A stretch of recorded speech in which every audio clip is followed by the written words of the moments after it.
They have won the World Cup 4 times.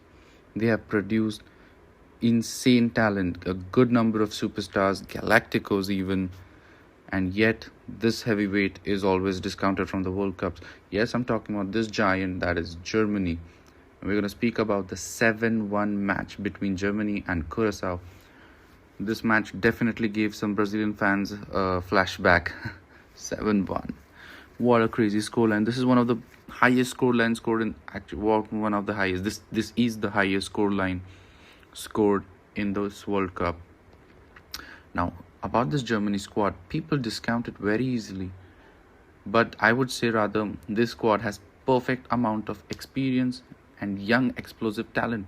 This team has Joshua Kimmich, Jamal Musiala, Florian Wirtz and Pavlovic, who are very creative and they can really unlock any defense. They have excellent creativity and they're highly technical players. Florian Wirtz had such an excellent game today. Florian Wirtz, you people might judge him for his Liverpool performances, but actually today he just proved everyone wrong. He showed him that Florian Wirtz for Germany is a different beast. Nagelsmann did a really good job. I mean, if he got 2 goals out of Kai Havertz and made him one of the top scoring goal scorers in this World Cup so far, I mean, he's done some pretty great job. Nico Schlotterbeck had another fabulous game. He was solid defensively and he even scored a goal. This 7-1 was too ruthless. The German machine is too ruthless. They have great positioning, they have great technique, and with inclusion of players that I mentioned, you also get the creativity. So this makes for an explosive team. They should really not be discounted, and I'm really going to look forward to more of Germany's games. I want to see the journey this time. After that, let's come to the another game, that is Netherlands versus Japan. Now this game, first half was a snooze fest. Completely, both sides were evenly matched somehow. Yet actually I think this Japanese team was much better than the Netherlands team. And second half, actually, the Japanese coach Hajime Moriyasu, I'm sorry if I'm not pronouncing it correctly, but Hajime Moriyasu really did a great job. He was aware of his surroundings, he was aware of the game, he made the tweaks to his system, he made those changes, and they were really helpful. Meanwhile, Ronald Koeman, I think he took his eye off the ball. He was half asleep, half disinterested. He just wanted to go home, enjoy his retirement. It's like somebody dragged him to become the coach. So he was absolutely not on point with his substitutions. He was not on point with his tactics or technique. I mean, how can you let the Japanese team score on you through a header? The Dutch defenders are tall, they're like mountains, and the Japanese are relatively very short people. The second goal was scored by Kamada, who actually leapt over Virgil van Dijk and has scored header against Virgil van Dijk. That has to be some sort of disrespect that they've put to these Dutch defenders. I mean, Virgil van Dijk is one of the best defenders of this generation, and yet this system could not work. You have Mickey van de Ven, you have Denzel Dumfries. That's a great defensive lineup. You have Timber, you have Nathan Ake, and that is a great superstar midfield stack. How are you conceding so many goals? What kind of tactic is this? And the Netherlands arguably has one of the top 5 midfields. It's Ryan Gravenberch, Frankie de Jong, Tijani Reinders. It's a great midfield. And even after all of that, if you're not giving proper results, then there's something definitely wrong here. I do want to speak about this Spain versus Cape Verde game, but I think that deserves a separate video on its own. Meanwhile, let's just go over Belgium, Egypt. Egypt did something historic. They were about to beat Belgium 1-0. They were so good in this game. They were actually the better side. They were better than the golden generation, whatever remains of the golden generation of Belgium. Yet the substitutions, I think, kind of worked for Belgium.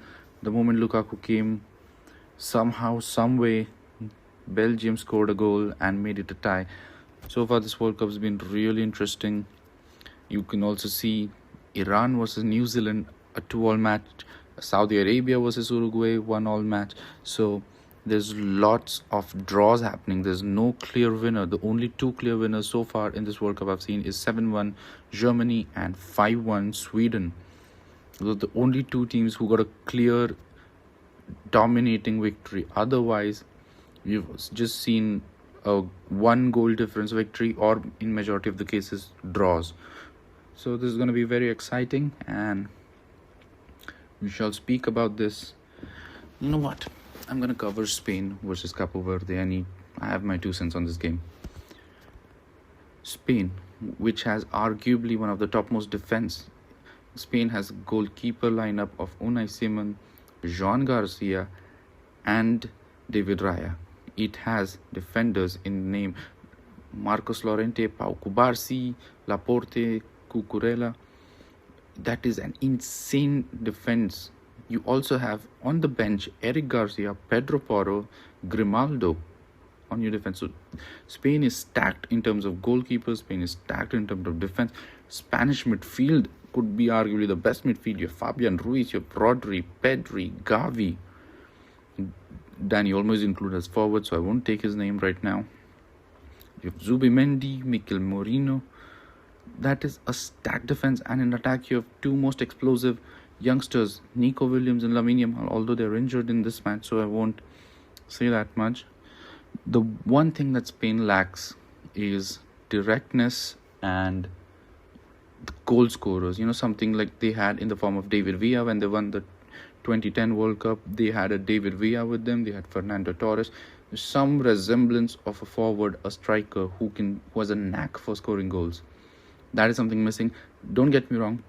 Mikel Oyarzabal is one of the best players to play for Spain team right now, and he is very talented and he is always consistent. But there's sometimes when teams like Cape Verde come in and who put an insane low block, you need some solution. This match, I would rather say I will put all the blame on De La Fuente. The only part where he can't help is that Spain does not have great wingers as their reserves, like great forwards. Apart from Lamine Yamal and Nico Williams, I don't think they have top-class wingers. And they do not have a proper striker as well. So Mikel Oyarzabal or Dani Olmo, even Morata, they were all centre forwards. They're never strikers. The only striker they might have is Ferran Torres, who's also not a complete striker on his own. But when I said I'm gonna put this entire blame on Luis de la Fuente, I meant this was a horrible lineup that he played. There was no business for Gavi to be on the left wing. He's a midfielder.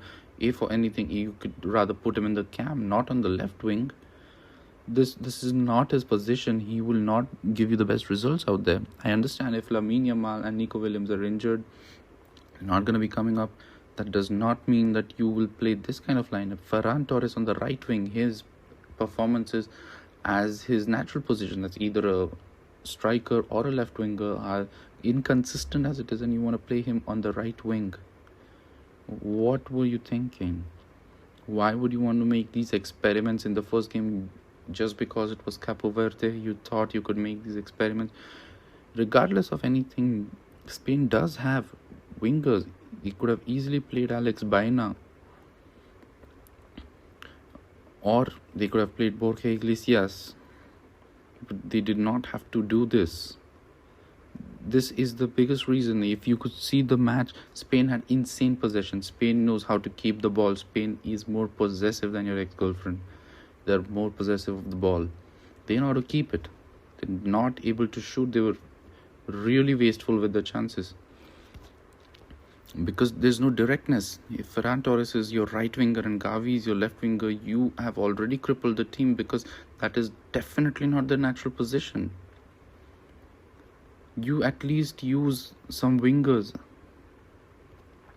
Apart from that, Cape Verde, what a game, what a defensive, gritty performance. They managed to extract that draw from there.